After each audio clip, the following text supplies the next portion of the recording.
So, good morning, good afternoon, good evening, good night, whenever you listen to this. This is Match Bailey alongside my critic and partner in crime, Ricardo Medina. Hello, hello, hello. And this is another episode of Beers, Beats, and Bailey. And today, I figured because technically in a few days from now, both of us will be checking out Black Panther, which already is getting a lot of praise, a lot of buzz. It's just article after article right now showing up on my Facebook wall. A lot of people, some people who don't even give a shit about superhero movies really want to see this movie simply because it's black people being represented, in a more positive quote unquote light. But all that aside, though, we figured that we just knock off a few more Oscar nominated films. And in today's episode, we're more going to focus on documentaries and foreign language films. So I saw a foreign language film from Russia. The name of it is Loveless. So I will talk about that film. I also saw a documentary which was on Netflix called Strong Island, which is also nominated for Best Documentary Feature. You, Ricardo, saw Last Man in Aleppo, or Aleppo, I'm not too sure you pronounce it. I heard a lot of great things about it, but I just didn't get around to seeing it. And finally, I watched, kind of binged, or more like just WhatsApp episodes stop kind of thing. Season 1 of Star Trek Discovery. Okay. Yeah. And in my case, because I am a non-Trekkie, I want to talk about it in terms of the approach, in terms of how is this series supposed to appeal to Trekkies and non-Trekkies, even after what we got with the Star Trek movie trilogy that J.J. Abrams brought out first. Right. So starting things off, let's start with the documentaries, right? Sure. You saw Last Man in Aleppo. Yeah. So you mind telling us, folks, what that film is about? Right, so you remember in 2016 it had a movie called The White Helmet? Yes, I believe it won for... did it win or was it nominated? It was a short, okay. Yeah, short, it was a short. It's kind of somewhat of a companion piece to that, so they basically just follow up on the whole nightmare scenario of Syria, carrying it further with this thing. So it's not like not the same creators or anything like that. That was British and this is Danish, if I remember correctly. It is, yes. It is from Denmark. Right. Yes. And basically, what they do is they just follow. Right. So this also follows the White Helmets. It follows a kind of a different crew in mostly, and I don't think if I also know there's no overlap with the guys as far as I know. For the life of me, I wouldn't be able to tell you if it was a bunch of different dudes, right? Because I wasn't paying that much attention to this. Okay. This was actually quite good. It's something I don't love, but I actually really like it.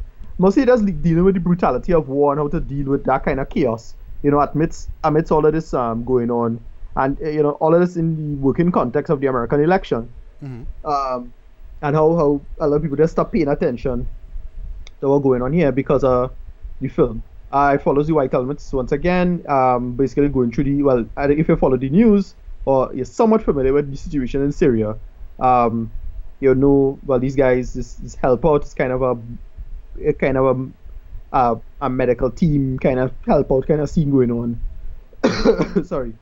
And what they do is they follow the whole situation of, how dangerous it is to even just be shooting in Syria, because it's also a kind of a meta commentary and a documentary about itself.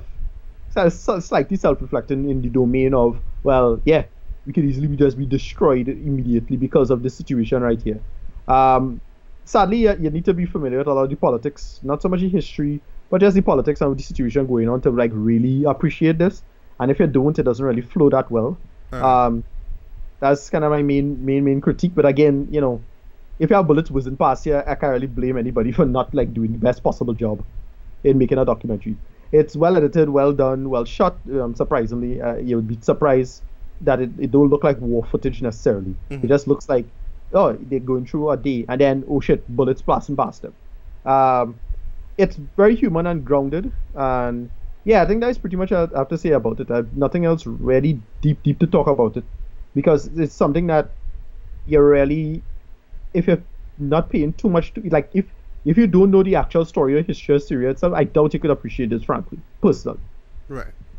Yeah.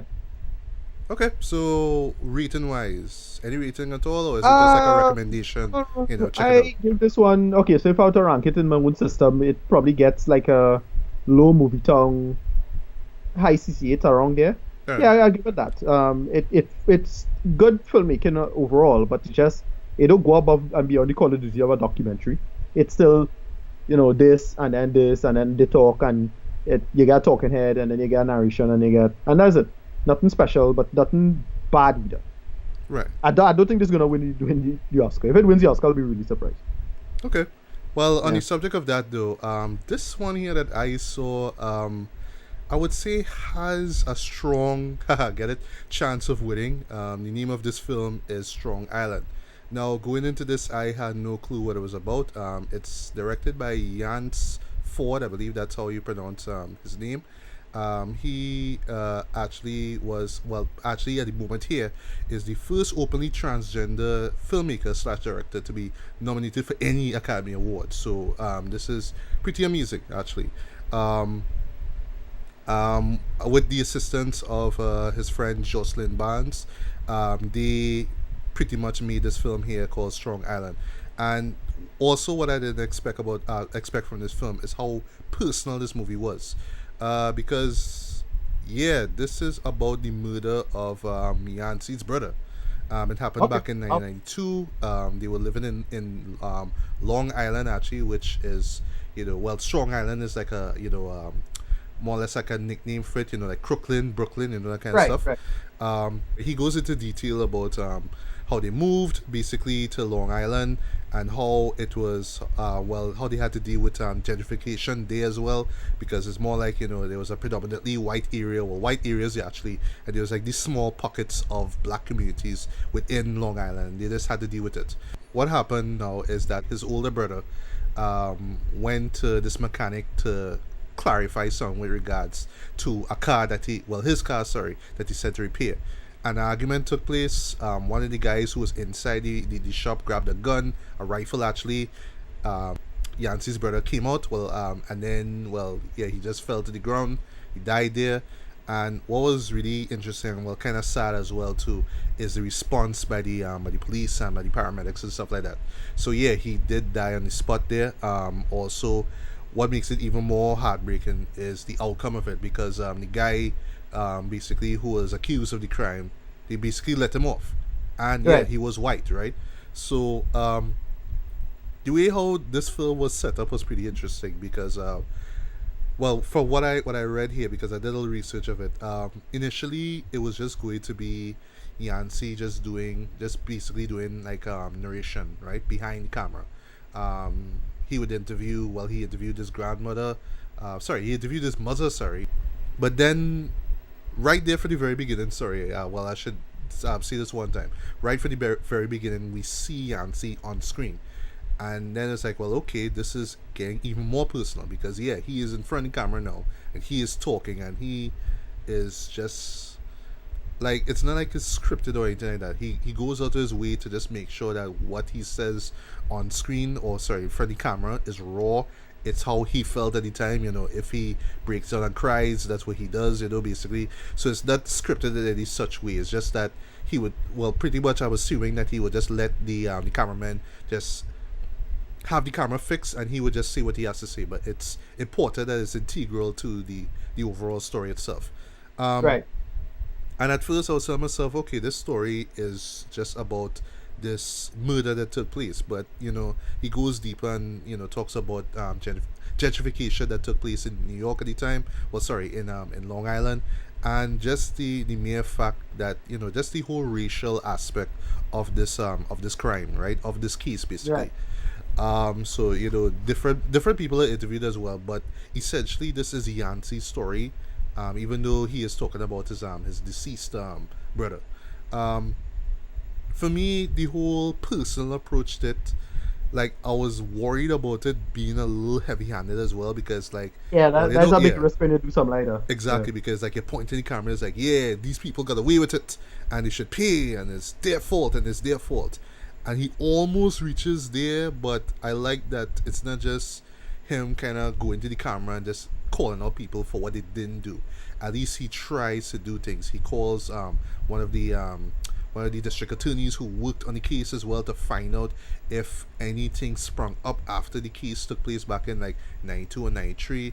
And there's one moment where he gets the news, like this is over the phone, and he just breaks down, like literally breaks down into tears, and the camera is like right in front of his face and you're seeing that.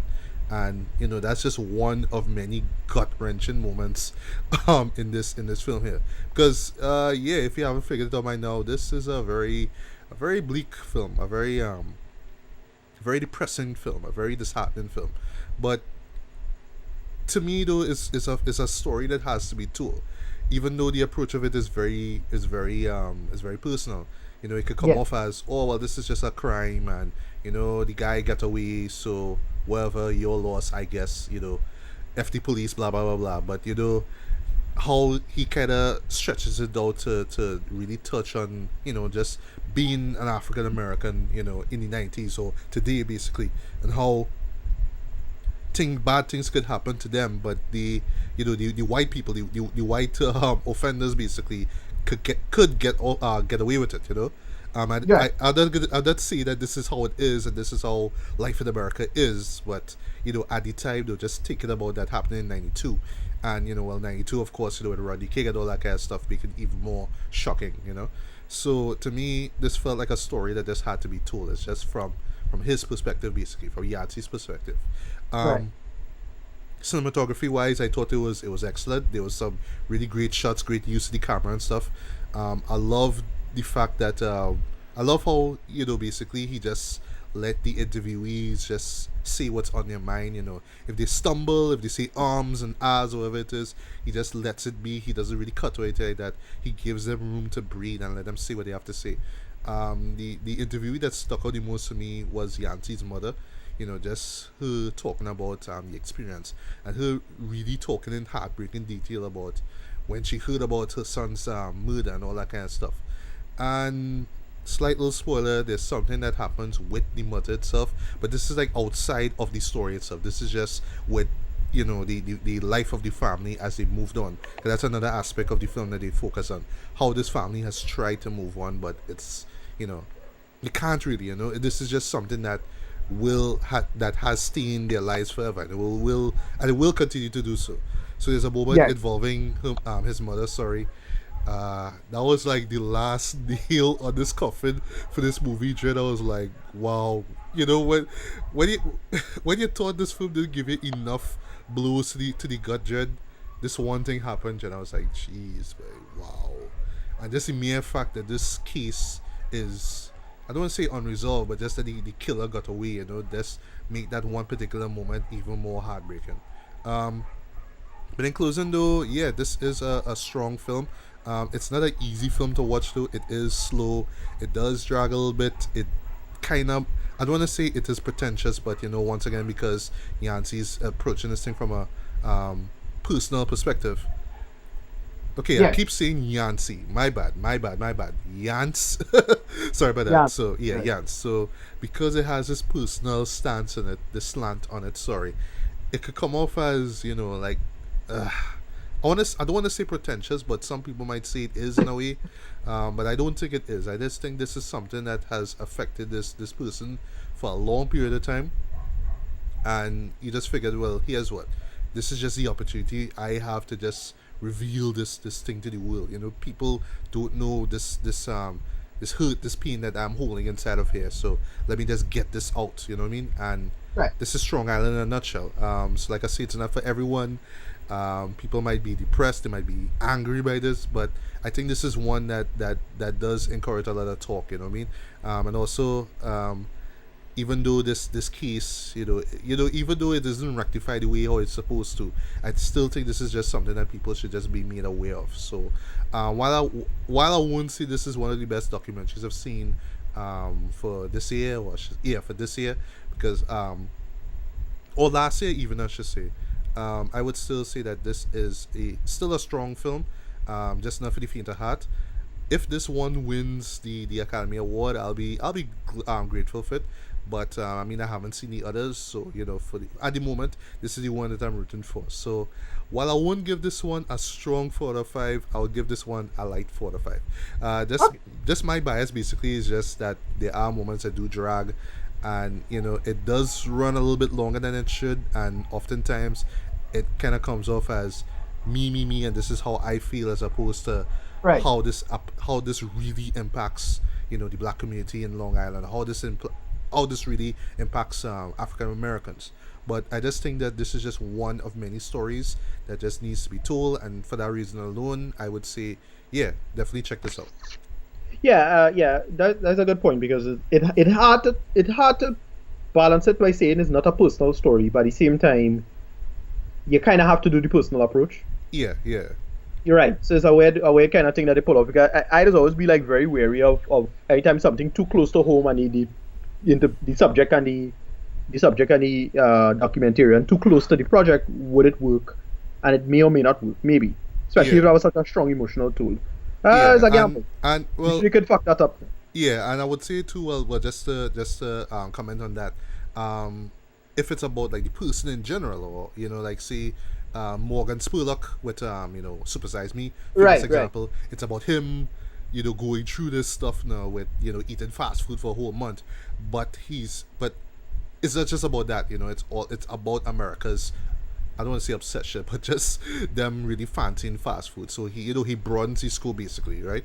But because this one here, Strong Island, is so internal, it's about this family and how they dealt with this crime now, and I felt it could have just broadened its focus like it did a bit, but it didn't really go as far as all that. It just kind of still kept it internal, still kept it personal, still kept it within the family. And I guess for some people, they might be a little turned off by it, like they want to know more, they want to really feel how it impacts people. But I don't know, maybe it just wasn't like a big serious news report or whatever. I don't know.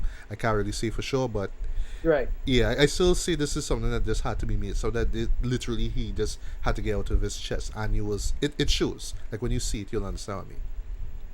Okay. All right. So now we're gonna move on to foreign language films here, and well, this is a category that well, I wouldn't say this is one of my favorites though, but I do get a chance to see films outside of the United States, duh, of course, and also get to see, well, especially from Europe, right? And well, both of us last year, or was it year before? Sorry, we got to see a great film in the form of L. Remember that? Yeah. Yeah, Paul Awesome. Verhoeven's film. Yeah. We also got to see The Handmaiden as well, and both of Right. those films weren't even nominated for Best Foreign True. Language Film. And I guess it shows just because of its rather stark, rather thought-provoking material here. Yeah. I Especially was especially like, The Handmaiden, but oh my god, but yeah, both ah, those films caught me. Both those films caught me off guard. yeah, Yeah, Han in particular. yeah. But yeah, L had its big catch too for me. That was like, oh shit, this was going on. Okay, that kind of fucked up. Yeah, exactly. And with this film here that I'm going to talk about, Loveless, it kind of follows a similar pattern here, like with L. Well, I forgot to Okay. mention the actress who was in L was nominated for Best Actress, but she didn't Yeah, win. Hooper. Is it is Isabel? Gosh, I Hooper. forget. Yeah, right. That's her name. Right. So what I mean is, just like with L, it has a story. It has a basic story that seems familiar, but like when you're looking deep, it's saying a lot about, in this case, Russian culture, about about Russian society, I should say, the government as well too. Right. So the story basically it involves this divorced couple, and at the moment they split apart from each other. So the guy is with this pregnant woman, and the woman is with this other guy basically, but they still, well, all right, so they have a 12-year-old boy, right? His name is Alexei, right? And they both have custody over this child basically. Well, yeah, it's basically that the mother's taking care of the child, but the father comes through every once in a while, right? Right. The mother, well, right off the bat, it's established that their relationship is just, it's over basically. They just really don't like each other. They don't like to be around each other. They always like cursing each other out and stuff like that. And you could see how it affects the boy's life as well. He's he's an introvert. He's always to himself, and every time he hears his parents arguing and stuff, um, he's always crying. Like he doesn't hold up. He doesn't try to hold back the tears. He just it just comes out basically, right? So one day, well, the scenario of this is just so blatantly ironic, but it just has a lot to say about the characters themselves. So the mother is out with her new man, and the father is out with his new woman, basically. And it ends with both of them having sex, right? In different, well, in their new significant others' houses, basically, right? And then when they return, or at least the mother gets a call from the school that Alexei attends, and well, the person says that well, the dean of it is say that well, yeah, your son wasn't there for like about, well, from since yesterday he wasn't there basically. And of course this kind of freaks out the mom. So she calls her ex-husband, and he doesn't know what's going on as well. So they start this whole nationwide search to find this boy, but at the same time now they are trying to deal with their already broken relationship, and that in a nutshell is what Loveless is about. So Okay. if you did pick up on it, it has a sort of prisoners vibe to it, um, right down to the cold, icy sort of the setting, because it's set during winter basically. So perfect backdrop, I mean, not just in terms of the backgrounds and the ice and the snow and stuff, but in terms of how cold these characters are, the way how detached they are from each other. Well, I mean, in terms of the ex-husband and the ex-wife, they just basically don't like to be around each other. But you learn later on what happened is that she got knocked up, and then from there they got married, and then the relation, Right. well, that's the marriage just died out basically. It's just like, well, I don't really like him. I didn't really like him to begin with, and all that kind of stuff. And he's just like, well, you know what? I don't really care anymore. I just want to move on. I don't like Right. you, blah blah blah. So yeah, it's heated basically, right? But yeah, in terms of like with prisoners, for example, you would think, oh well, this is just going to be about the search for the child, and then Right. oh well, maybe there's a suspect. But unlike Hugh Jackman here, who pretty much found a suspect, I was torturing that guy just to find answers. This is not really about the boy being found or the search for the boy. It's really about the couple themselves and how Yeah. yes, they hate each other, but now they have to kind of come back together and act like a couple, to find their kid, acting wise, I thought, the actor was great as far as this film goes, you know what I mean? The cinematography is gorgeous. It's very icy, it's very cool, a lot of really like a lot of cool Blue. colors they use, a lot of blues, a lot of whites and stuff.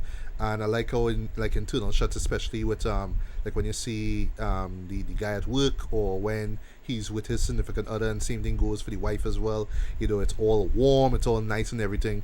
And on the subject of that, I like also too that yes, at first, especially before they find out that that their son is missing, you kind of understand that yes, they're starting over, they new relationships and all that, and it seems all fine and everything, you know what I mean? But then later on, you really realize that it's not so much that they're trying to move on; it's just that they are holding on to all this guilt now. They're still bitter towards each other, and it carries across in their respective relationships, basically. So even though they are in new relationships, they still haven't really changed as all that. They're still icy, they're still cold, they still, they have that kind of resentment basically. What else? Something interesting that they do in the film, and at first I was wondering if it's the version that I saw, quote unquote.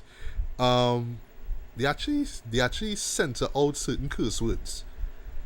Why? What's weird though is that you hear the curse words later on in the film, but like when I was thinking about it, it kind of took my back there because I was like asking myself, well, why you hearing beep beep beep when you hearing fucking shit like that? But when I was thinking about it like in the situation themselves. It's usually when it involves the husband and the wife, and slash or another family member. So in the beginning, there's an argument between the two, and while they're cursing out each other, you hear like two or three bleeps, and that is like you're seeing the son crying there. So I'm wondering if it's just like this Oh, there's direct, a like perspective shifting. yeah, like okay, well I don't know if this is if this is the director's way of saying, okay, we are all if this is like it's one thing to curse a stranger or curse a friend, but to curse somebody who you could call family, that's bad. That's evil, you know. I don't know. I don't know. It's just kind of weird, you know, because it just happens like a few times. There's another moment where the wife visits her mother, and the mother's cursing her out as well, and saying about how, you know, real cussing she out now. But then when she said fuck, they actually bleep it out now. Like wondering, well, why they do that? You know what I mean? But then later on, when they talk to other characters who aren't family members, you hear any curses normal. So I'm wondering if it just has to do with the theme of family, if it stings even more to curse your family member out as opposed to cursing a stranger or a friend. I don't know. Maybe that's just some kind of directorial decision or something. I can't really say. I don't know. But anyway, I thought that the story, while it was slow paced, is yeah, it is a slow burn. It is glacier paced in my opinion. But I thought that it Right. worked in terms of just really setting up these characters, really setting up the fact that yeah, they are in a situation where you'd think they would come back together, but no, the relationship is done. It's over. There's no way these characters are gonna get back together anyhow you take it. Whether they find the boy or not, it's done, right? And just seeing how that affects their lives was really made really made this film even bleaker, right? Okay, yeah, this is a very very bleak film. Intentionally so, of course. Um, Another thing that I liked as well, also, is that periodically you would hear news reports of incidents, sorry, that took place. I believe it's from 2012 to, well, I think it covers like about 2 3 years or so, something like that. So you hear certain, well, at the very beginning you hear something about the world coming to an end in 2012. Remember that whole Mayan Yeah, that was calendar bullshit, right? So you talk about that, and then at the very end they mentioned something about this Ukrainian war, something like that took place. Not too right. familiar with it. I don't know my European history. Sorry. So yeah. So it It kind was of, the annexation of Crimea. I think it's that because I remember they had a certain news report. I don't know if this is, if was archival footage or if they just doctored it for the film or something like that. But I think it Right. relates to what you just mentioned there. Um, and yeah, also, but to me though, what I think it really says what it's really about, and I think this is like the whole universal thing about it. Although maybe in a sense it's Russian, it's about the whole family dynamic. You know, the Right. idea of being a family. Even though you might not have that much love for your significant other as much as you did when you first started dating, when you got married, or when you had your first child or whatnot, you know, holding on to that because at the end of the day, it's about the child. It's about making sure that he has a stable family unit. But they split up, so you know it affects the kid, and the mother Right. kind of comes off real hard-hearted at it, like, you know, well, I don't really care, you know, whatever. I just hate this guy. I will take care of the kid, but at the same time, she just kind of don't really. I won't say she doesn't care about the kid, but she's very hard at him. She tells him, you know, always barks orders at him like that, and it's almost Right. like she kind of regrets the fact that she had the kid. Which later on, when you hear the dialogue, it's like, yeah, she kind of regrets the fact that she had this kid, and Yeah. that's really sad when you think about it. Like, geez, you know, Yeah. Yeah. kid didn't deserve that. Um, but I really like that it was a brave decision to really approach it from the parents' perspective. Like I say, it's not about the kid as much. It's really about the family. But downsides though, I would say that it does run ridiculously slow at times. This movie clocks in at 2 hours and 8 minutes. I wouldn't say there's moments of padding, but there are moments, like I say, which really do drag. And they do set it up in such a way that, oh well, it's about the search, and maybe it's about somebody who maybe kidnapped the child, but then they kind of push that aside, and then they more focus on the family. Sorry, on the mother and the father basically. And also, this personal nitpick, I felt that the setup took a long while to really come true. Yeah. Because, like, literally, I was looking at my watch because I know it had something to do with the boy being, well, the boy disappearing. I was wondering, okay, when is this gonna happen? And it's like almost before they reach, like, almost within the 45-minute mark. That's when it kind of happens. I was like, oh, you know, you could have Right. set that up way sooner. Okay. Um, as far as foreign language films go, as far as European films go, this was pretty solid for me. I see why people I see why people praise it because it showed up a lot of top 10 lists from what I saw. Right. It is very bleak, like I say. So it once again, it's not for the faint-hearted. Sorry. And I kind of see, you know, from a narrative perspective and just the way how it looks and how it's shot. oh well, I see. Okay, well that's why they picked that. That's why it's nominated. But as at the moment, I can't really say this film is gonna win, and reason being also too is because the guy who directed the film, I'm not gonna try to pronounce his name, but he made a film back in 2014 called Leviathan, which Okay, I I saw that. thoroughly enjoyed, and I was rooted for that film, sorry, to win the best foreign language film, and it didn't. And that Okay, film in particular had the same kind of bleak tone to it, and is just basically kind of adapting the character of Job, well, the biblical character of Job, where it's right. like this guy, and it's just like all these bad things happening to him now. Like he was supposed to sell this property, and he didn't want to do it. He wanted to stay in his homeland, and it's just like one bad thing after the other, after the other, after the other happening. But because I'm not too familiar with Russian, history and politics and stuff like that, there were some undertones there, which I didn't pick up on. I just picked up on, oh, well, this is like a modern version of Job, and all this crap Right. this man going through, and it doesn't end the way how you want it to. It's the same thing here with this movie. It does not end the way you want it to, but it kind of works when you think about it, given the whole setup and everything. So yeah, I would say I would give this one a light 4 to 5 stars as well. So if you are a fan of foreign language films, if you just want to see something non-American, but you don't mind watching 2 hours and 8 minutes of characters just being resentful and angry and pissed off towards each other amidst cold, dark cinematography and a very, very bleak story and political undertones that probably might just fly past you, then you will appreciate Loveless in some way, shape, or form. Okay, So yeah. I'm gonna look there. Um, I forgot to mention too with regards to the Academy Awards. I saw one of the nominees for Best Animated Short Film. Actually, Okay, it's out right now. If you search for it, it's on Vimeo. It's called Dear Basketball.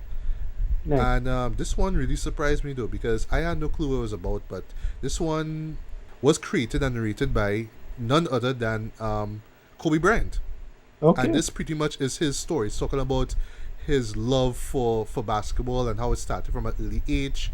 So the style of it, the animation style of it, I really thought was excellent. What it does, it uses this sort of sketchbook sort of.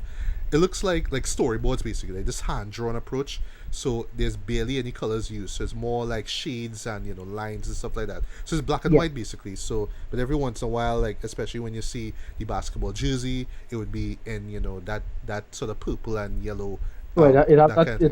it have that like the video take on me. Yes, yes, yes. Like Aha take on me.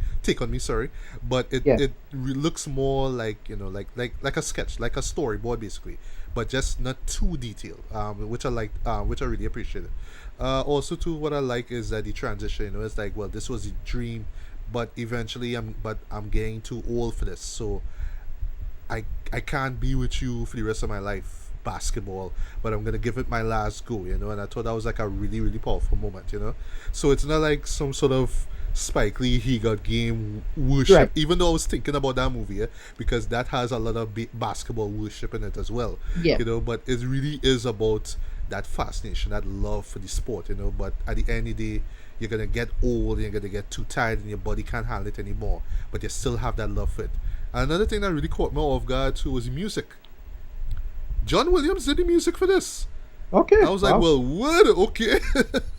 Because I was hearing them violins, boy, and I was like, what? Well, no wonder I was starting to get really emotional because yeah, that man music, John Williams music, when he adds music, when he adds a score to especially like a Steven Spielberg film, it's gonna hit your heart, and it did. So when I saw his name in the credits, I was like, wow, okay, real heavy hitters now.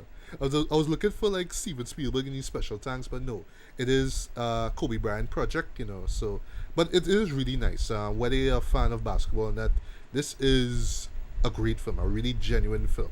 And yeah, at the moment I'm rooting for this film to win Best Animated Short Film. Like it's no Piper, of course, but yeah, this was something by.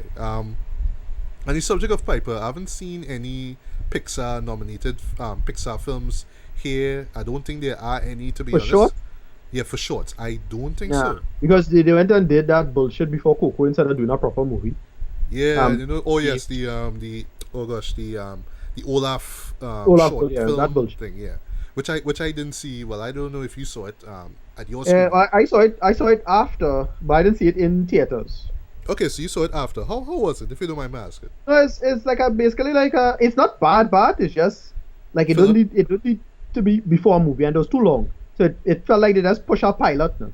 Oh, was it how long was it? I can imagine it About as 25 being like minutes. 25 minutes. Yeah, it's long. That's what's pissing people off. Like this didn't need to be that long. I thought it was like 10 minutes though, but No, I tell it myself, it's alright, like it's a episode of a frozen, so they have music, but how are they gonna have music in 10 minutes? How are they gonna have more than one song in 10 minutes and tell a exactly. story, but 25 minutes? Oh, nah. Yeah. Jeez.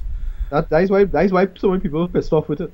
Oh, okay, but as opposed to just putting it out as I don't know, No, right. like a bonus A feature pilot. on a on a Frozen re-release or something, or like a No, pilot, but as you say. what they did was like a basically like a pilot for a show, and they put it out on TV, I think, if I remember correctly. But I didn't see it on TV. I just watched it after sometime on online. Though. Okay.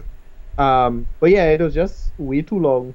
Not particularly bad, but just not particularly great. And usually those short films right before the movie, there's always be something worth watching. No? Yeah, Like exactly. when you get to see a showcase of talent, and so it just pisses people off. It's like, look, I sure you squander somebody good chance to do someone show their talent for this bullshit. hmm I think that's what pissed people off about it. Anyway, that's about it. Yeah. And on the subject of Disney and Pixar, we had to talk about that Incredible Suit trailer that came out last week, but I forgot to Yeah. mention that. Yeah. This one really impressed me. I love. Well, I mean, we knew this from day one that they were going to continue right after the end of the first Incredibles film. But Right. one thing I really love about this, well, the story, I should say, because I mean, the trailer is what it is. It give you enough for you to understand what the story is. It didn't blow me away, but it gave you enough to say, oh, this is where the story is going. I love the progression in this story. I love Yeah. that you see where these characters are going to next.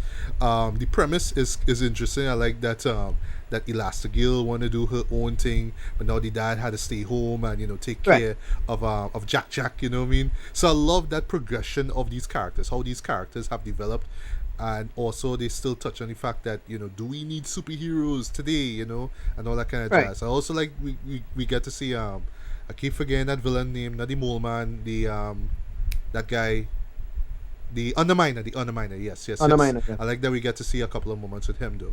But yeah, Right. in terms of story though, I'm really loving where the Incredibles is going thus far. And for me at the moment, I have nothing but high hopes for this one. I think this is going to be really good. Really Yeah, great I'm actually. I'm a little worried about it. Little worried about it. But yeah, it looking pretty good. Yeah, I actually didn't think it would a take off from the first one. I just because in the end of the last one, it's like okay, they just leave it there. It didn't necessarily mean that it was going to continue direct, and I really thought they were going to do a time jump of some sort, and it would have been about Jack Jackson. He's basically the Franklin Richards of that world, right? Yeah. But yeah, this looks interesting. I want to see what they're gonna do with it. Because they hint at bringing back the superhero thing, and I'm like okay, that's kind of interesting in its own right. Like how are they gonna make these superheroes popular? Make them work or justify them anymore? Because kind of the whole shtick was, well, they kind of remain underground and not popular anymore. So how are they gonna sell that? And they're trying to make a big corporate thing about it. So it'll be interesting what they do with it, plot wise or script wise. Yeah. Right. And on the subject of that, though, well, just on the flip side now, an unexpected trailer. Well, I say unexpected because it certainly caught me by surprise. Teen Titans Go to the movies. I don't know Okay, if I you didn't saw see the that, trailer. but yes, Isn't it come out a while? I don't know. I saw a summer release. I believe it's coming out in June or something like that. But I No, but saw. the trailer didn't come out a while now. Well, it came out. I think it's either the same day. It came out the same day as the Incredibles 2 trailer. Actually, Oh, okay, I didn't see that. yeah. This looks like this. All right. So both of us we love the original Teen Titans series. We love it. Yeah, I'm a fan. Yeah, personally, Don't I love felt it, but I'm a yeah, fan. I don't love it. Well, okay, really appreciate it. I should say. Yeah, It's that's what it's no Justice League or Justice League Unlimited, which I love. yeah, I it's no love that. Young But Justice either. yeah, or Young Justice, but it came close to me. Nice little anime, Inspired, yeah. inspired stuff like that. But then Teen Titans Go came out, and at first I just kind of stumbled onto it. I thought that this was going to be the new Teen Titans, like new stories and everything like that. And I saw it's like some sort of watered down TV Y7 version of Teen Titans. Sorry, TVG version of it, but it's TVPG because it's Cartoon Network and we all suggestive now, whatever. But I was just really underwhelmed by it. I didn't care about it. And then I just saw this trailer for this movie that we're gonna get with these guys, and I was like, what the hell is this am I seeing here? You're dropping a fart joke in your trailer. Yes, there's a fart joke in the trailer. It involves this big gigantic balloon guy, and one of them hits him in the ass, in like one of the butt cheeks, and air is coming out. So yes, there's a fart joke, and it keeps going on and on. And I'm like, well, what's the point about this? Why are we having this movie? This makes no sense. I don't know if Teen Titans Go has a huge fan base. I don't know. Well, I know Cartoon Network pushing it. I don't know, but why do we have this a lot of movie? people hate it. Well, Like, that's really surprising. That's surprising. Yeah, and here's the worst part, and I'll stop here. This is no Powerpuff Girls the movie, and I actually really enjoy Powerpuff Girls the movie, right? Yeah, I remember But like mainly because it was an origin story. So there's a reason why that movie exists. It's an origin story. Teen Titans Go is just basically the whole shtick is, hey guys, we have a movie and we're gonna make fun of Justice League because even in their poster for Teen Titans Go to the movies, they're ripping off Justice League, where you take the logos and you use them as letters in the tagline, and it's like, why? And I think the tagline goes, because if Aquaman could have a movie, why can't us, or why can't they? I don't get. I don't understand. Yeah. Moving along, on the subject of TV, now we're gonna get to something way better than that. I finally took in Star Trek Discovery. Okay. This is CBS's all access first series actually. And we had to talk about CBS All Access in a bit and whether this helps the show out or not. I kind of think it doesn't, but more on that a little bit. But this really here is the newest television series based on the ever expanding and widely beloved Star Trek universe. Now, what's gonna make this whole conversation here between you and me interesting here is that I am not a Trekkie at all. I more fancy Star Wars because of its how it's very fast moving, it's very energetic, very quick pace and all that, and it had a more adventurous vibe to it, and just Jedi and Sith stuff I really like, right? While Star Trek was more about to me about the about discovery, and exploration and the wonder of exploration and meeting new species and forming peace bonds between them, and then you would have one or two races or aliens that don't want to be peaceful with us, so we have to work to them, and it's diplomacy and all that kind of jazz there. And for me, when J.J. Abrams' Star Trek came out, and it pretty much adapted that whole quick pace, style of the Star Wars prequels in particular, I was like, well, this is like a Star Trek movie for me. This was, what I mean? It was action packed. It was quick pace. But I know we had this conversation before. You weren't a fan of that movie, and especially weren't a fan of the second one, especially with the callbacks to Star Trek to Ratakan, which I thoroughly enjoy because yes, I do enjoy the old movies. It's just the TV shows I never really got attached to. But I mean, I knew the shows. I knew Next Generation. I never watched the original series as yet. I know I suck, but I will check it out. And I have to give credit to this new film series here, Discovery, for making me now want to go back to the old series.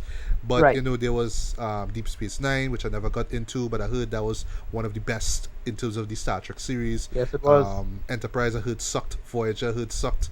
And so on and so forth. Well, I'll kind of talk about those things, but we'll talk about that. So that's just me. That's just my history with Star Trek in terms of the movies. The movies were great. Were decent. Some of them were decent, but I always knew the rule that the okay, so like 2 and 4 and 6 and 8, well, I think 8 was Insurrection, I think it was, were No, decent. that's First Contact. Right, First Contact. I know those were great, and then Right. you had Star Trek Nemesis that just broke that, because that was the 10th one, and the 10th one was supposed to be good, Yeah, and it that's sucked That's hard. straight up started. Yeah. Right, but then I always heard that, 1 and 3 and 5, especially 5 and 7, even though I kind of defend Star Trek okay, so Generations, I one- kind of like one- it, but those One ones is a pretty movie- much suck. Well, I don't want to rant too much, but yeah, one is a movie I generally defend, but yeah, it's a movie that have a lot of problems, mostly because it's just too damn long and they just need to cut a bunch of shit. But what was it like? It was a slow burn thing. It was trying to go for Yeah, but a that's 2001 it was kind of thing. it or what was the problem? aping. It was aping 2001: A Space Odyssey in all the wrong ways. Okay. So while that film had all of its long running shots had purpose, all the long running shots in this didn't have purpose. All right, but just one question about the first movie. So does it really add to the original series, or is it just a far departure from that? No, it's somewhat loyal, but just they change a lot of stuff. Well, and speaking of that, because Discovery, it does a lot of deep cut stuff, but because it doesn't really gel for the, and I could get into this big argument about Discovery and why it is I defend it. But Yeah, basically, feel free, man. Go ahead. Yeah. right. So the novelization of the original movie, or what I call the motion picture, we call it a TMP for short. Right. Has a bunch of stuff that we see in Discovery. So a lot of Oh, people's really? complaint is, Okay. oh, this shouldn't be in Discovery and that shouldn't be there. And the novelization, well, you could give a couple of examples. oh, the holograms. For the holograms, okay. Right. So you notice they was communicating via holograms in Discovery, which yes. don't seem to be there because everything was view screen, right? Right. Well, no, it have holograms in the novelization for the book. So you can see why they make the changes they made now. Okay. Like it make more sense from a logistical standpoint, and well, okay, so we'll talk about, you could run through your opinion about Discovery and I'll just tell you what problems I have, and most of those problems come with the final 2 episodes, by the way. And Oh, boy. then let's talk about like what the working problems are in terms of the fan base and who like what and why.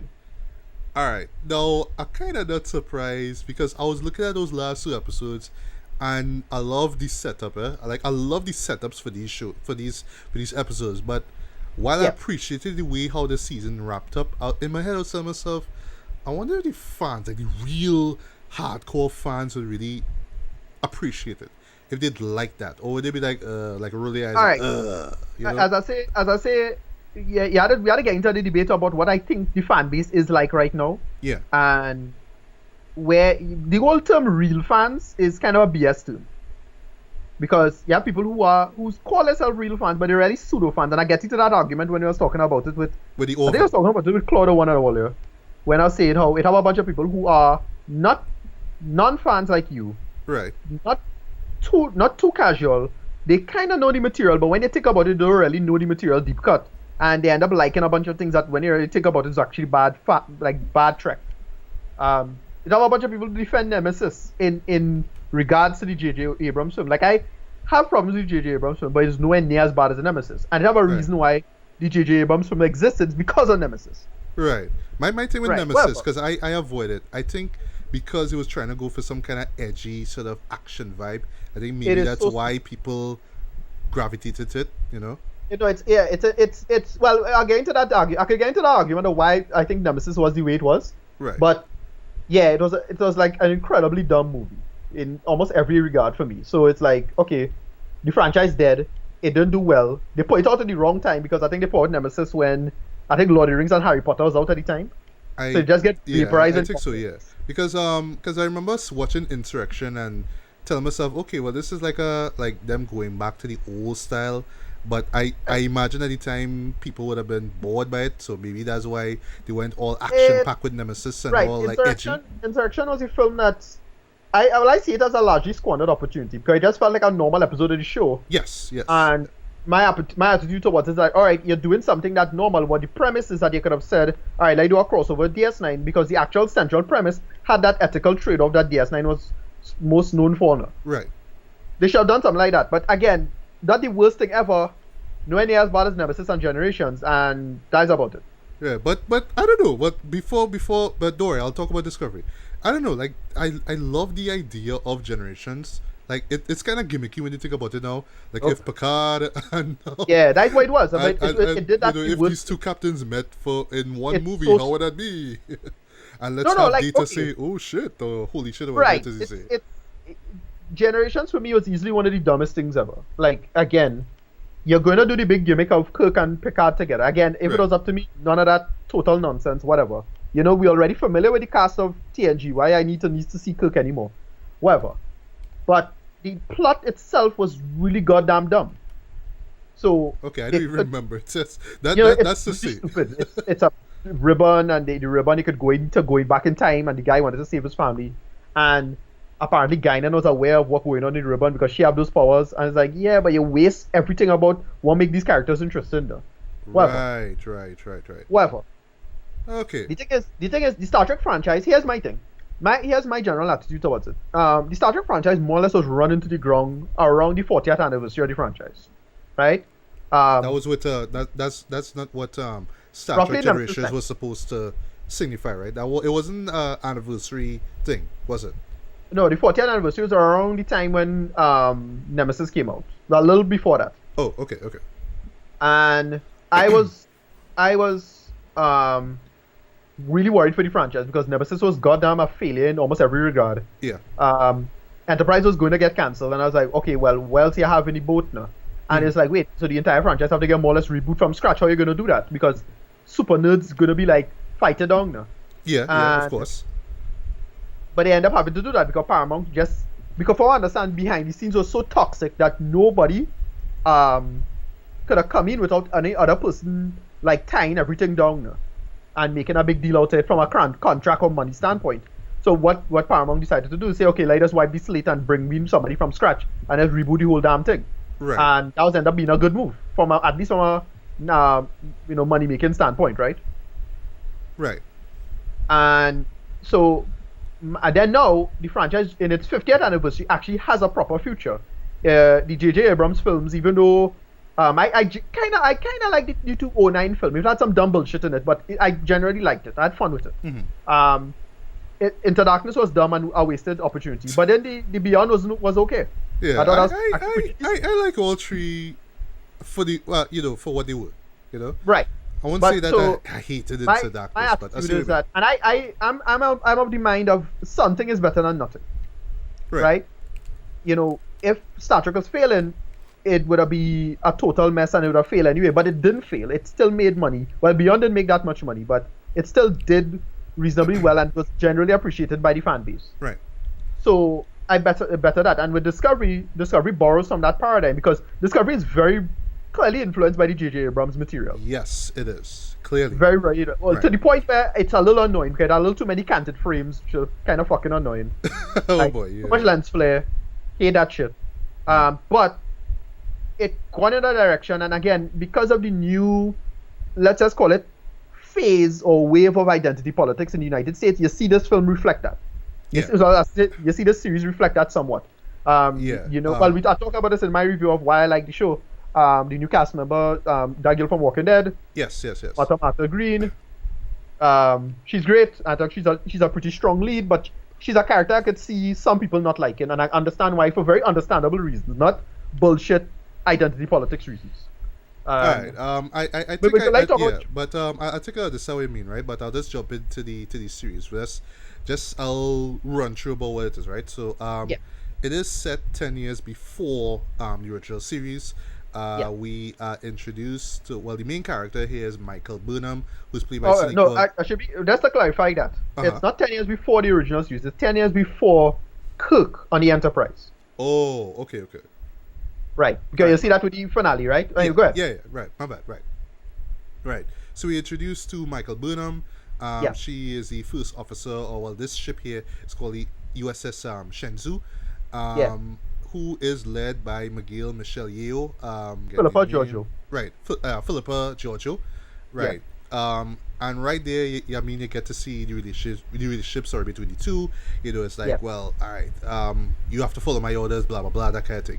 So, through some circumstances, we are introduced to this sort of this fundamentalist group of Klingons basically, and what they're trying to do, they're really trying to unite the 12 houses. Oh yeah, well you talk about this later. If because in back of my head I was wondering, okay, is this following true Star Trek lore? But I mean, you could make up stuff, but you gotta make sure that the basic stuff is there, or else the fans get mad and whatever, right? So they basically try to unite the 12 houses and basically just Sorry, 24 houses. Oh, 24. Okay, I thought it was 12. Yeah. Okay, jeez, wow. Right. So 24 houses, right? You want to unite them basically.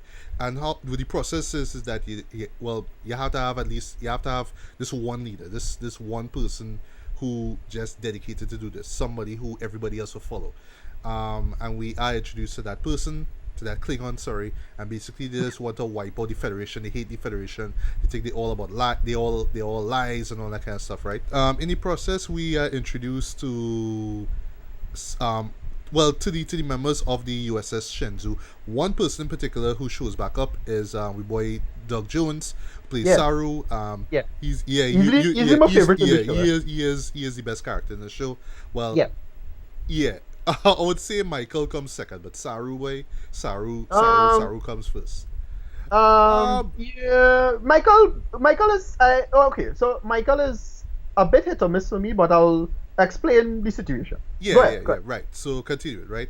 So through some circumstances, the Shenzhou is attacked, not to spoil too much, but the Shenzhou is attacked, and Michael kind of has Michael and her and her captain find themselves amidst the Klingons now, and in the process, the captain is killed, and because of that, Michael is accused of the crime, and then basically she's arrested, right? She's basically sent off. Right. Yeah. So she basically get the captain killed, but she get court-martialed because of trying to engage in insurrection because she think the Klingons are not to be trusted in that sense. Yes. So she decided to act first based on her advice from Sarek essentially.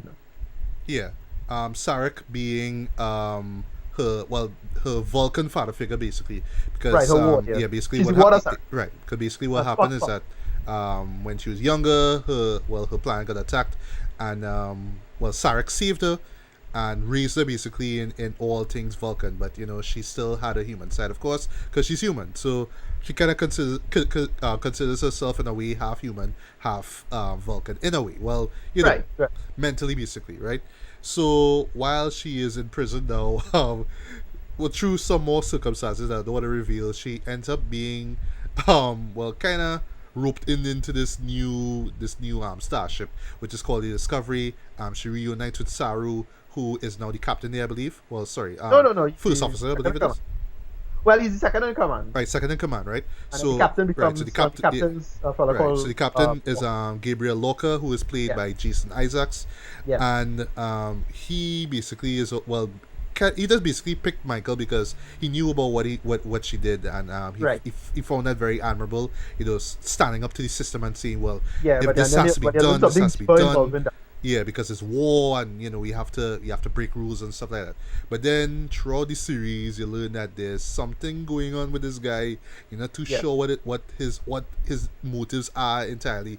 Because at first you tell yourself, okay, it's about winning this war and ensuring that the Federation is safe and stuff like that.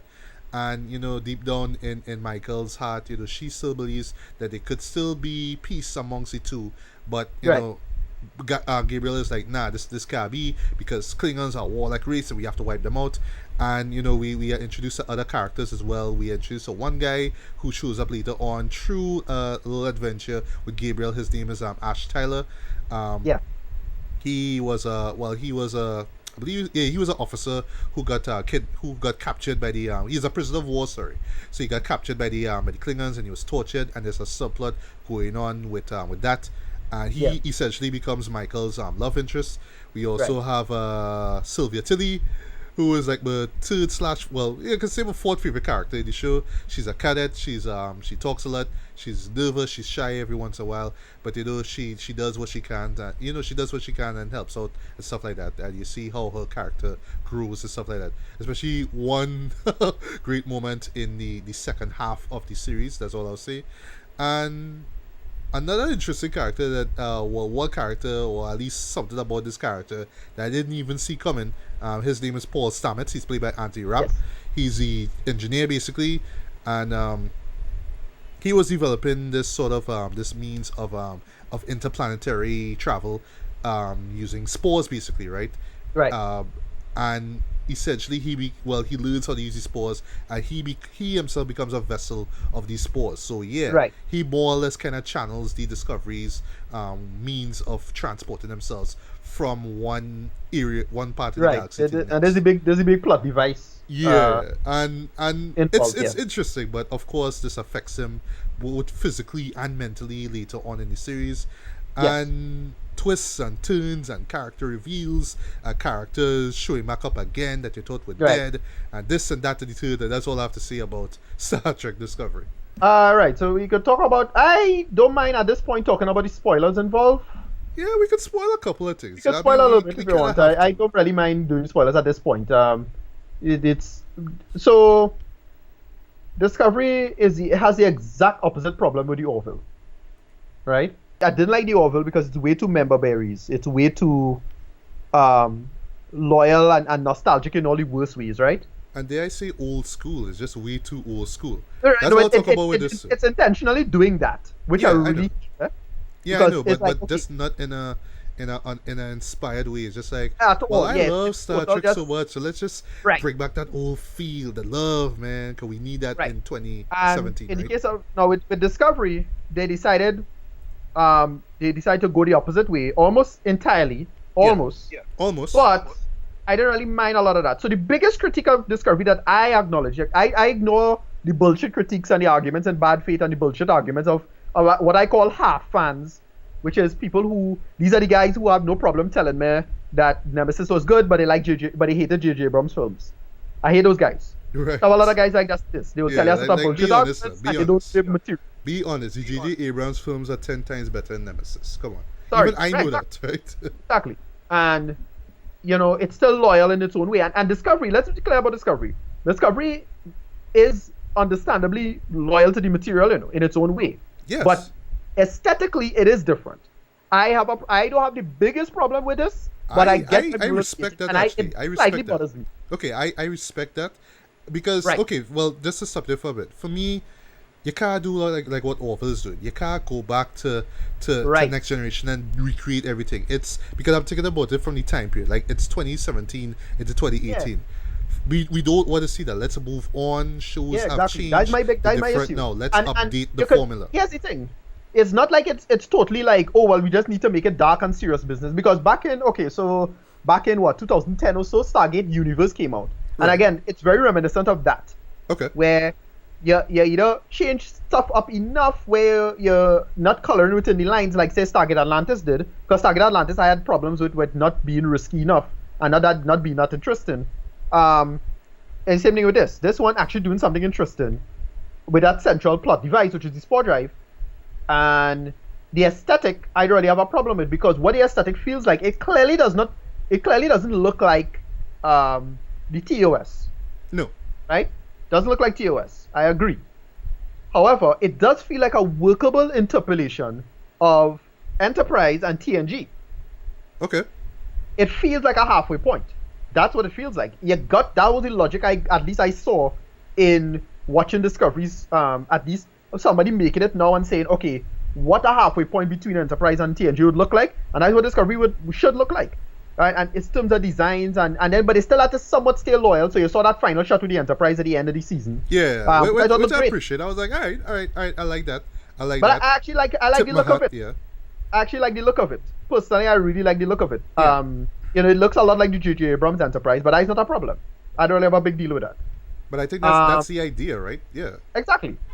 And with Discovery now, for me, they had an opportunity to do something very interesting with the spore drive, because that is a big plot device. You have this thing that doesn't show up at all in the future, right? We still, hundreds of years later, they're still using warp drives. So how come they're not using something that's clearly advantageous? That have a reason. Right. That's what I was wondering too, because Good. yeah, this is what surprised me, that you're using literally a human being to do this Well, warp stuff. not But just that, because I sure they could have come up with a way to use it without a person. They probably My did, but but we never saw any instance of it. Well, I imagine not just in the series because I'm not familiar with the series, but in no, in the Star Trek movies themselves. there is no reference to the sport drive in any future series of the show, right? So TNG, DS9, and Voyager doesn't have it at all, as far as I know. However, what I thought they were going to do with the show is, and they can still do it for season 2, the way how they end it, they didn't embrace their premise fully, but they didn't squander the premise either. Right. So what they did is say, okay, we have to use the sport drive. What I thought they were going to do is that the ship is lost. That's what I thought it would have happened. It goes to some other universe, or it goes to the future, or something like that. Mm-hmm. And then, well, the big plot in the middle of the season is, holy shit, they end up in the mirror universe, right? Yes. Yeah. Great way to end so off I was really glad that happened, because we know what the sport drive can do. Yes. And you really get to stretch this idea out. And again, I really wanted it to be like akin to how Stargate Universe was, where it's more exploration, not a villain of the week, and you get to see the mirror universe is just one taste of what this sport drive could do. Yeah. This is where I had a big problem with the series at the end, because I didn't like the final 2 episodes. The final 2 episodes, they decide, all right, well, episode 13 to me felt like a proper finale. Right. And 14 and 15 felt like it was tacked on after the fact, and the higher ups say, look, like, we like this idea, but we're gonna drop it, because I get the feeling that the ship would have got lost. Yeah. As that final sequence really looked like, well, the ship gonna get lost now, right. and not come back home, and they're never gonna find back themselves home. But they come back home, it was 9 months later, and then they try to resolve the whole Klingon story really, really quick and rushed now. Yeah, I would actually confess that, because for me, like, I like the idea that we got to see Giorgio come back. We finally got to see the true intentions of Lorca, but right. the way how it wrapped up is like, okay, now I want to see what happens next. And I was telling myself, all right, something's gonna happen with Giorgio, but it was kind of hinted at it, like, something serious is gonna happen. But then it just kind of ends like, yeah, she's part of the group again, even though she wasn't meant to be trusted. Or was she meant to be trusted? We don't know. I just felt that they just kind of brought her back into the mix a little too neat now. So I don't have a big problem with that, because again, it was one of those emotional rush decisions that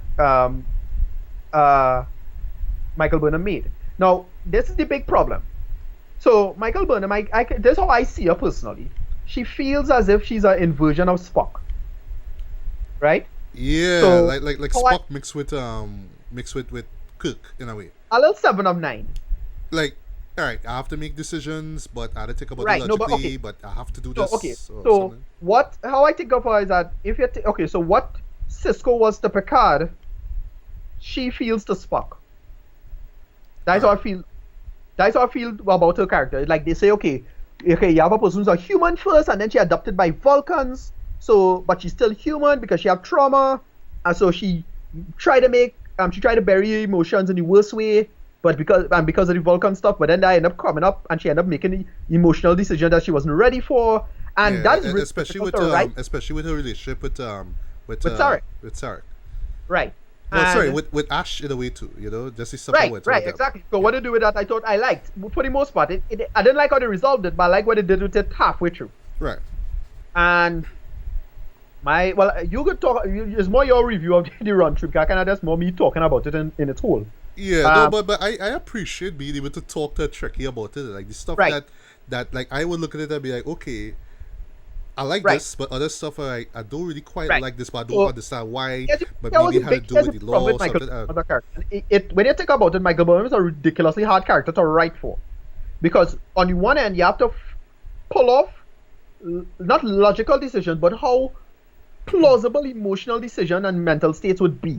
Right. And then you have to get the audience to appreciate that. And a lot of like I said, I'm gonna make this joke, and it's really unfair and kind of a dickish move for me to make this joke. But sorry, a lot of Trek fans kind of autistic, right? They don't seem to understand like other people's emotional states properly. And I remember somebody made the joke. It's an old comic. They say Star Trek: The Next Generation is a show to babysit the autistic, right? They had to telegraph stuff to you all the time.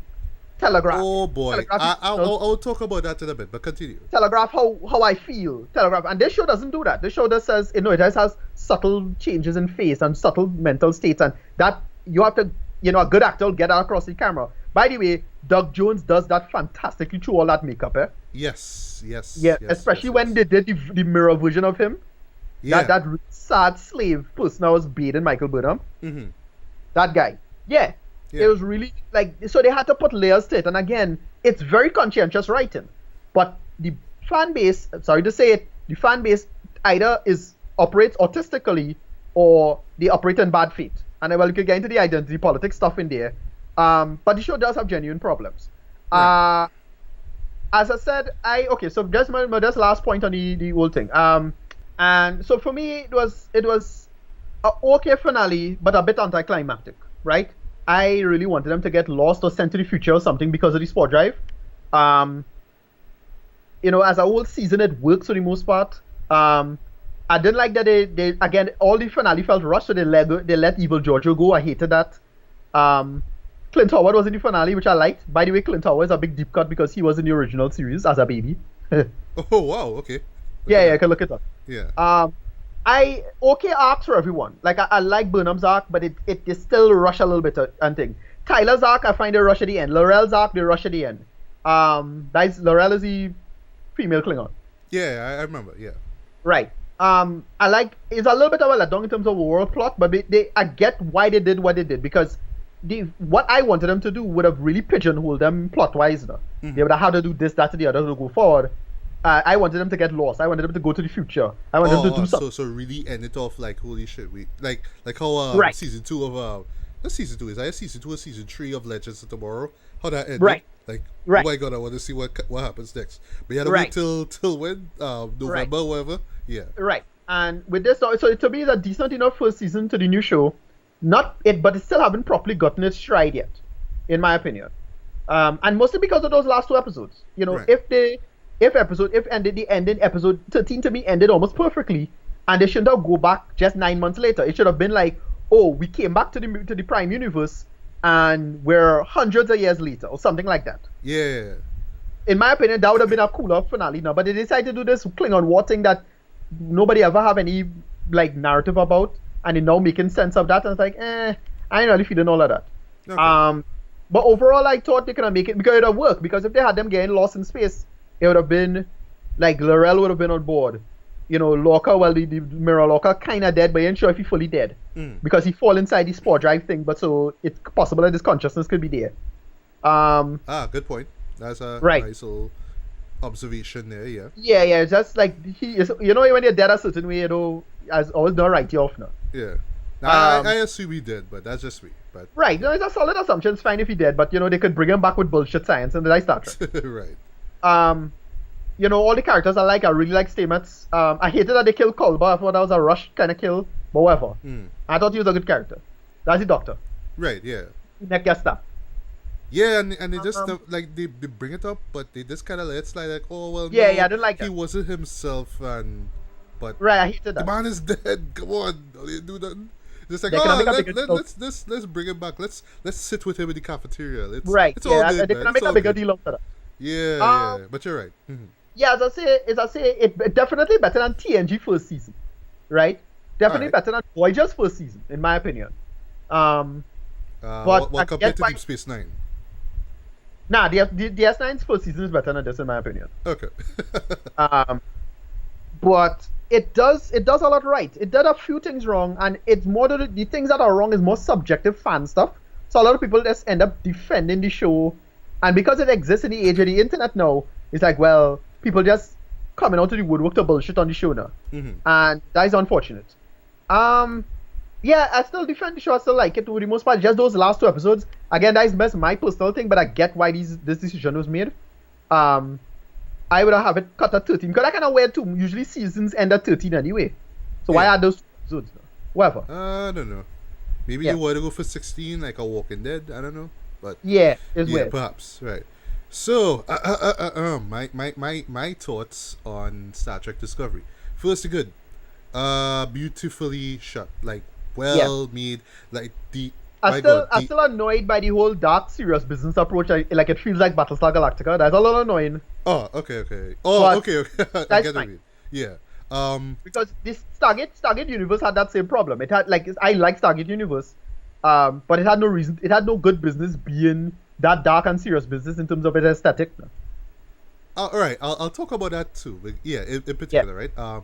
So yeah, from a visual standpoint, this thing is breathtaking. It's gorgeous. yeah, it Really looks great great. to look at. I really need to find the budget for this thing, but like, this is like cinema. This is like a cinematic, like Yeah, another cinematic take on the Star Trek universe. And just the mere fact that this is a TV series is just amazing. This is hands on one of the best looking sci-fi shows I've seen in a long while, right. without question, right? Um, Performances across the board, great. Yeah, Love Sneakwa, as Michael, and not just the fact that she's an African American woman, being a captain and stuff like that, but just the stuff that she had to do, just her being in a Star Trek show and just yeah. just owning those She's roles, technically not owning the captain, role. but yeah, Well, yeah. Oh, yes, and another thing I main like character. about that, yeah, her not being the captain and them, just the series itself playing against certain conventions that, oh well, the Right. story has to be about the captain and his decisions. No, it's about this person who is in this starship, and now she has to more or less rise up to that rank, basically. But you know, Michelle Yeoh, I thought that she was great when she's on Yeah, screen. Even when she was doing her bad role in the yeah, second half, I yeah, thought that yeah. was pretty cool. The way, but I don't know. I felt that I thought like in the second half she's just going to be like a straight up villain, but then it's like, well, no, well, she just kind of misunderstand the point of the war, and maybe her perception was wrong and all that kind of stuff. And I thought it was like, well, come on, man, you kind of set up this character to be bad, and now you want to make she kind of half good because you want to play with your character more in the next season. It's like, I don't know. It's almost like you kill her off and then you bring her back, and then it's like, well, Right. should we keep her? Should we not? And you flip a coin and say, okay, we'll keep her. That's what it felt like. I was a little annoyed at that because I didn't want this character to stay along too long, frankly. Yeah, like I But like the fact that she was they're looking bad, like and they're gonna then bring her back. yeah, like I like the fact that she was bad. But I thought she would have just been a villain, and then you just wipe her off. But Yeah, just Doug Jones, yeah, he kills it great. though. Dude, Yeah, that makeup effect, boy, effects, boy. yeah, OMG, some of the best I've seen ever, whether it's TV or movie, some of the best. yeah, The way, I mean, they could argue about the mouth for days and days and days, but just what he brings to the character, just the mannerisms in his face, the way how his muscles twitch, and yeah, he makes it so real now within all those layers of makeup now. It's not like a stiff little thing and the mouth yeah, moving like some like Power Rangers or some shit like that. It feels like a real character, even right down to the design of the face and everything. I love that. But it's not just about the makeup; it's about his character himself. The way how he doubts Michael, because of what he knows, about her decision making, because he's studying about the ship, he's studying about the crew, the mission, and here this person comes and saying, well, let's do this, and this is not gonna work, and I like that it kind of, it how he wrestles with that now. Then also too right. because of his race, because he later on that his race was basically designed to be hunted, so Yeah, they Celsius. Yeah, know fear. So you always know at the back of his mind he is fearful, but he always stands up to the occasion. He's always courageous, regardless of what's going on. I really love that about his character. right. Ash, I felt they could have developed his character a little bit more. He just kind of came off as the, okay, I'm all right. Like, okay, yes, he's handsome and all that, and I see him as a good match for Michael, and I felt that they could have just kept it at that. But then you wanted to bring in the whole PTSD stuff, and he Right. was tortured, and then but then you later on you understand what was really going on, Yeah, and I thought that was great. great twists. Yeah. Kind of plausible when you think about it, but then again, in Star Trek, it's Okay. sci-fi, Yeah, it's whatever, right. So here's whatever. why it was. Maybe it's Well, the thing possible is, to do that. it happened. No, there's working precedent for that happening in Star Trek, which is basically what they did. So I don't know if you remember a movie called The Search for Spock, but yeah, Spock did something similar to Bones. He put his whole consciousness in his mind, That and was then that allowed was it to part be three. I skipped part right. three. I heard part three. Exactly. At the end of Ratakan, he put his consciousness in his mind, and then he allowed him to transfer that quite back into a younger Spock body to grow up at super fast at the end, right? Because of the Oh. Genesis machine. So what they did was actually more plausible in a sense.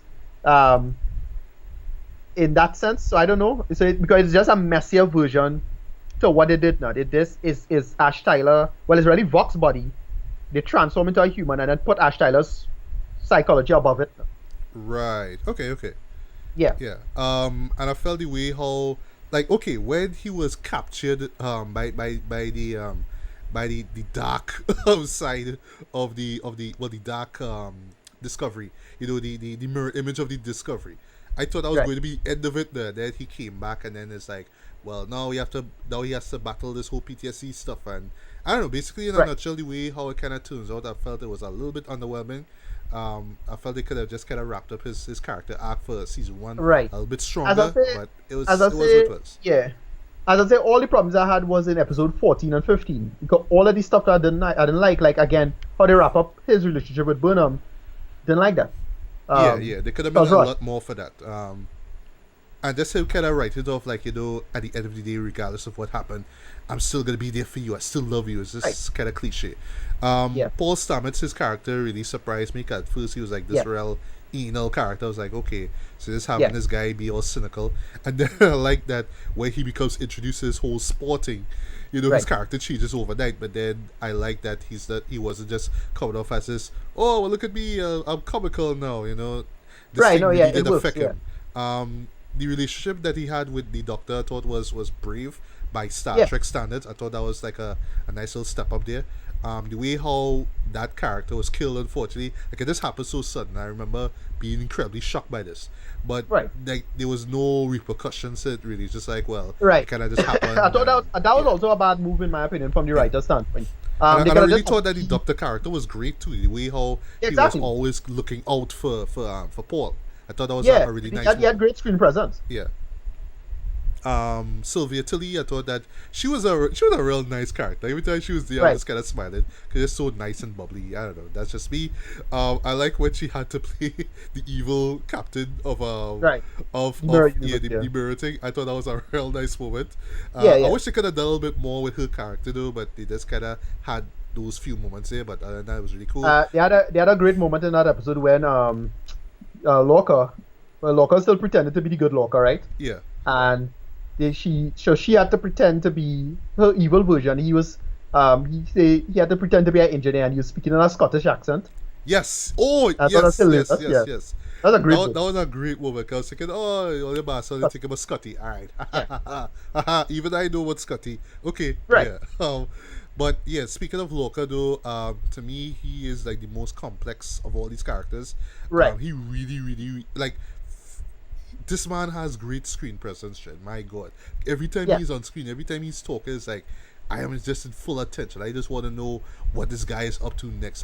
Right. And there was a I- moment where I dropped my gun. I was like, all right, maybe he isn't that untrustworthy. And then things happen. I was like, oh, Okay, so okay, the only thing I'd have wow. changed with Right. him, I would have made him like a kind of a good guy, but a good guy in the mirror universe now. Right. I didn't like that they made him just evil again. But so it Yeah, was kind and of the rushed. motivation there was a little muddle in my opinion. Right, but They're no, like, it makes okay, well, sense, well, like, you want this, like, you want so Yeah, look. you went through all this drama to go to the real universe to get this person back to do this and do this. No, it's well- really complicated in a way. what happens is that he just kind of look for people who's familiar now. Right, Remember, he got stuck in our universe mostly by accident. right. So he kind of just lay low, and then look for people, and then well, it's implied he had a relationship with the other Michael Burnham, so that's why he looked for our Burnham now. Right. So all Okay. of that I didn't have big problems with.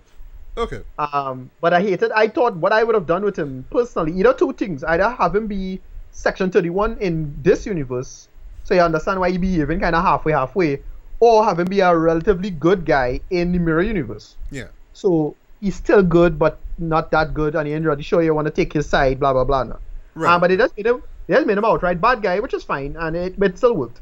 Yeah, I guess so. What else? The CBS All Access formula. Now, okay, Terrible. like, all right. Now I understand with this show here because it's TVMA, and at first I was telling myself, well, all right, why is it TVMA? This feels more TVPG. Right. It does go for dark, not too much, not all the time, but there are moments Well- that are particularly dark that kind of Right. make me stand back and be like, ooh, all they being Well, real edgy here, but okay. they drop a F bomb. They Well, decided two to F drop the F. bombs, and it just Right. kind of came Which out of the blue, and I was like, okay, well, all right, so that's the reason why they wanted CBS or why they want to have it on this platform here. well, Because you a can't couple have reasons those for that. F bombs on network television, of course, on Right. CBS. Sorry, so Right. you know, but then again, I was thinking about it like Walking Dead, for example. I think it's either the end of season 5 or season 6, where they do it periodically in the show where every once in a while a character would say fuck, but they'd always Right. kind of censor it or say something else now. Like famous example, I think it's season 5 or season 6. I think it's 5 actually. Season finale where you had Rick say, well, in the TV version you hear, well, they're messing with the wrong people. And then when you watch it, like when you see it on home media, well, we're fucking with the wrong people. It's like, oh, Right. okay, right. So they do that. That was nice. But yeah, So I there's thought kind it of would have two been that different takes approach for- here right. with CBS. But then when I think Right. about it, it's like, well, okay, is the reason why it's there is because you want to push this whole TVMA edgy Star Trek for people.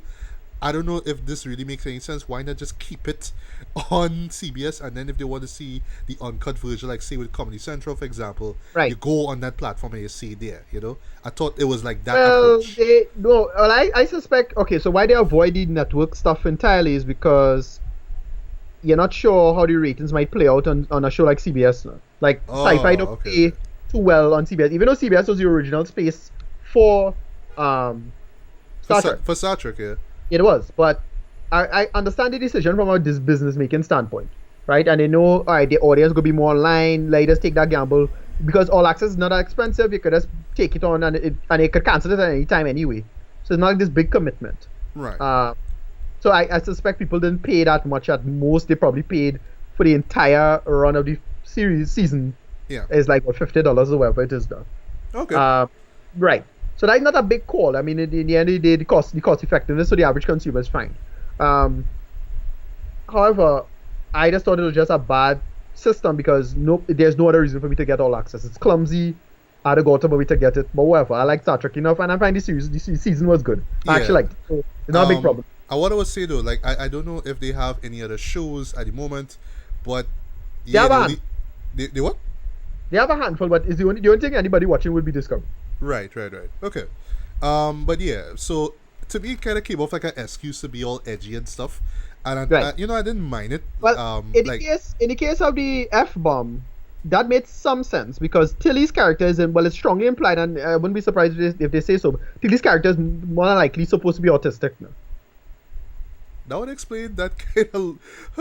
I wouldn't say that's how she looks like in general, but the way how she acts, she has this kind of dazed look. Yeah.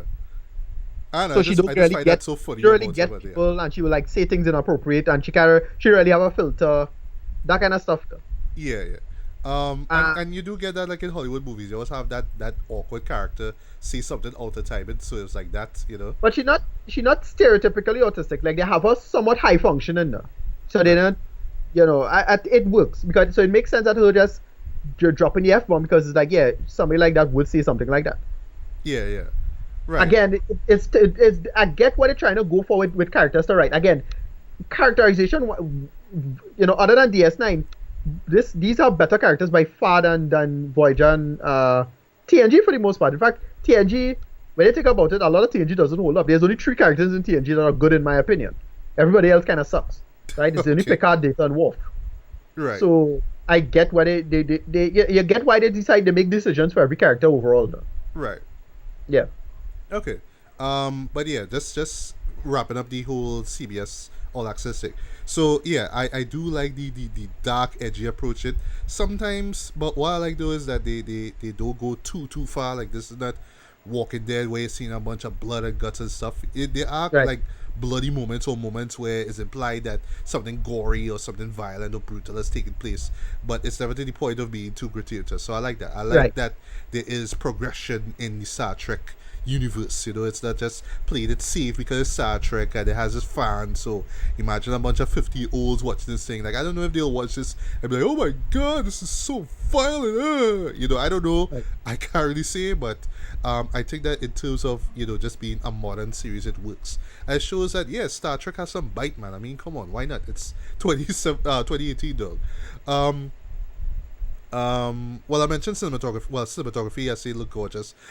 When I saw Navarro's name, but in that first episode, I was like, well, word, okay, you're bringing in the heavy hitters here, but You're right. because for those who don't know, he collaborates with Guillermo del Toro a lot. He's the guy who's responsible for some of the most gorgeous imagery that you see in his movies. So just seeing his name amongst other people here, you know, Yeah. And Jonathan Jones Frakes and connection all as well. was there too. He directed. I think he directed the first of the Mirror episodes. I believe that was him, if I'm not mistaken. So Okay. just seeing those big names in this film, that was great. Even right down to Brian Fuller, who you would know from who who created, um, well, he did American Gods, and Yeah, he yeah. also did Hannibal as well. So just seeing his name there, and then also the logo, the Living Dead guy. I love the live long and prosper thing that the hand does. I thought that was a real cool idea. That was great. Yeah. As for negatives, though, this is just gripes. Um, and forgive me, I'm a non-Trekkie, but I find that some of the dialogue was a little too expository, though. Right. There's moments where characters are literally talking out what they're going to do. They're talking about how they're feeling. I don't think this is gonna work. How I am feel, I'm not feeling this. They explain a lot. They really do explain a lot. Now, I understand is Star Trek, and for us non-Trekkies, we gotta kind of explain things to us. We understand, but it's almost a point where they will almost reveal what they're gonna do in the next scene. There was a moment actually where I thought they were going to do that. Like there was some plan they was going to have set up there. And some of myself, oh well, they're gonna reveal every single thing up to the last point. It's like, wait, no, they actually held back the last point. So then when we see, it's like, oh, okay, that's what's going on there. So I do feel that it was a little heavy on the exposition, but I do understand why, because it's a complex universe. You have to explain things, especially like when you're talking about like the sport, the use of the sport system, and this Right. and that and all these things. I felt was just a lot of dialogue basically, instead of just showing us. But then again, I guess it's Star Trek, so you had to let it slide. Also, too, just a little nitpick as well. I find with the Klingon moments though, especially the first three episodes, there were quite some moments where there's just a lot of dialogue between them, and it was just kind of hard to Right. follow because Yeah, yeah, while, yeah. while, while, I thought that was a big problem as yeah, well. like while I really love the creature design, the makeup that they do, especially kind of like the reptilian eyes and the makeup that they do for these characters, especially for the female. I forgot her name. That was captured eventually by the Discovery. I thought that was like a really nice use of makeup there. I felt like in those first three episodes in particular, like for me, I tried to understand the just the politics of basically what's going on with the Klingon. What happened with the houses? Why they suddenly want to unite? What's the rules basically? Right. How do they choose a leader? And I'm trying to piece together these things, but Yeah, then I'm hearing this dialogue.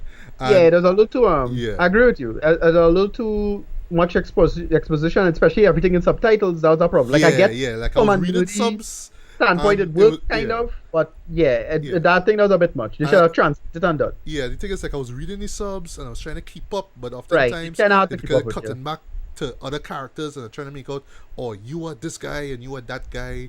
And there's a little joke I'm gonna make here, dumb joke. The way all these characters talk, though, like, I don't know if this is true Klingon. Somebody could tell me, but it reminded me of I was telling myself, this is how Roadman, this is how Big Shack, remember that fella from Man's Not Hut. There's Yeah, moments I swear that man was talking Klingon there. Hold right, tight yeah, at me and skook nook, rak nook, yeah, snag. They talk like that. That I'm wondering. It sounds comical, but it sounds like a real dialect. It sounds like a real language, right?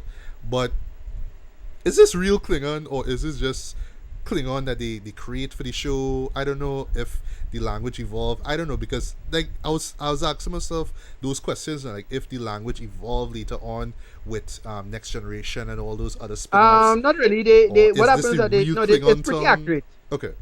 It's pretty accurate nerd wise. So what happens that they invent and do a bunch like real fans sat down with the language. And by the way, the guy who plays Vogue in the costume is the same actor Ash Tyler. Oh really? Yeah, I the was white, wondering that, yeah, like because skin fling. yes, Volk, the son of none. I like that, the son of none. I was watching him. I was like, because and not a nitpick. In one of the previously segments, the previously on Star Trek Discovery, they kind of revealed that Vogue and Ash Tyler are the same person. I was like, Right, God, they shouldn't do that. Because the right, show I Am Vogue, Son of None, I was like, no, you shouldn't reveal that. That would have been a right, great surprise, but they spoiled that in the previously on. Like, come on, though. yeah, Yeah. right, But yeah, I felt like those moments were like very heavy on dialogue, and it was kind of hard to follow up to. Um, Story wise, the twists and turns I thought were great. They are yeah, very bingeable twists, and in good reason too, because you want to encourage a person to watch the next episode, and for me, kind of half binging, half watching it, it did that, especially in the second, well, especially like leading up to the end of the first half, and then in the beginning of the second half, there were moments I was like, oh my god, I want to see what happens next, especially with the twists and turns, especially yeah, when when Michelle Yeoh's character returns, and when you learn the real identity of Lorca, yeah, those were great moments. At first, but then there were times where I felt that it was a little too gimmicky. Like, okay, you have to end this on a cliffhanger. You must right, end this episode on a cliffhanger because there's no other way that the people will come back to watch the show. We have to rope in these characters. We have to keep them hooked. You know what I mean? So we have to come in with a cliffhanger, one after the next, one after the next. And I thought that they could have just kind of wrapped up episodes like how they used to do back in the old time days with Next Generation. At least I know that they didn't have to, didn't have it play out like some kind of long extended movie. They had story arcs and they ended and then a new one started. I felt they could have done that. Instead of just stringing along the story again and again and again. It's like how you argue with episode 14 and 15, stringing it along when they could have just kind of wrapped it up at this point here. So, right, yeah. Other than that, though, I would say as a non-Trekkie fan, I really enjoyed it. I right, think that this is a step up in terms of really not just changing the formula of Star Trek altogether, but just modernizing it, making it fresh, making it more edgy, making it more akin to today's times, and the more while I was watching this thing, I was like, yeah, boy, this is what this is like the perfect example of what the Orville is not. It's like the perfect antithesis of what the Orville is. Right? Like Orville was right. playing it safe and trying to be Next Generation and all that kind of stuff. I think it's either Next Generation or original series or both. I could be wrong, but it was just so old school, Dread. It was just so pandering to the old school. And again, you love the old Star Trek. It's fine, nothing wrong with that. But it didn't really update the formula. It didn't really take any risks apart from that one episode with the that one Vulcan guy who was pregnant and that whole drama with him. Your favorite episode from the Orville. That's what I talk about. That one I felt took risks. Right, yeah, Yeah, Markland, yeah. yeah, and a couple episodes really, but other than that, everything was just safe. This No, but one the problem here, with the Orville is that, again, my analogy with the Orville, my problem is that they do it in terms of the humor. If the big sell is the humor, you have a problem because yeah, it's yeah, not yeah, a of course. If they didn't um play this thing as a comedy, I would have just been okay. This is Star Trek worship first and foremost. But you have right, Seth MacFarlane, and you advertise this as a comedy, and you have these comedic moments that fall flat. Then yeah, like yeah, almost all of it falls flat. like I forgot to mention this in the overview. Like there's one scene where there's watch an episode of Seinfeld, a famous episode of Right, Seinfeld actually. I was like, well, why? What's the point of this? I don't know. But over the side though, yeah, this is way infinitely better than the Orville. This kind of just spits in Orville's face. It's kind of like ha ha ha ha. You try to be us, but it really shows how you could update a formula while staying true to the roots of it, the genesis of it. I really love that. right, Appreciated a majority of the risks that they took, especially with the whole edgy TV Emmy approach. Although I felt that it just be nitpicky. There was kind of no need for them to go all that dark and edgy. They could have held it back a little bit, but I don't know. Maybe it's just them trying to it's all about ratings and getting more viewers and all that kind of stuff. So I guess you could make that kind of argument. But for what it's worth, it does make for some great viewing as well. But for me though, I really want to go back and see the old series. I really want to watch the original series. Maybe one day at some point in time in my life, I'll watch Next Generation. Hopefully, I'll watch Right. Deep Space Nine. Because this one really kind of motivated me way more than the Orville.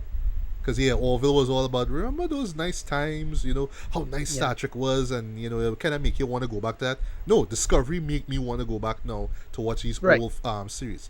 And if this was the intention of this series, then yeah, I think that it succeeds. Of course, while holding on to the J.J. Abrams style, the flashiness of it, but not too much of it that you would think, oh, well, this is a bad robot production. It's its own thing, but it still kind of pays tribute to both that and the old series as well. So I really like that.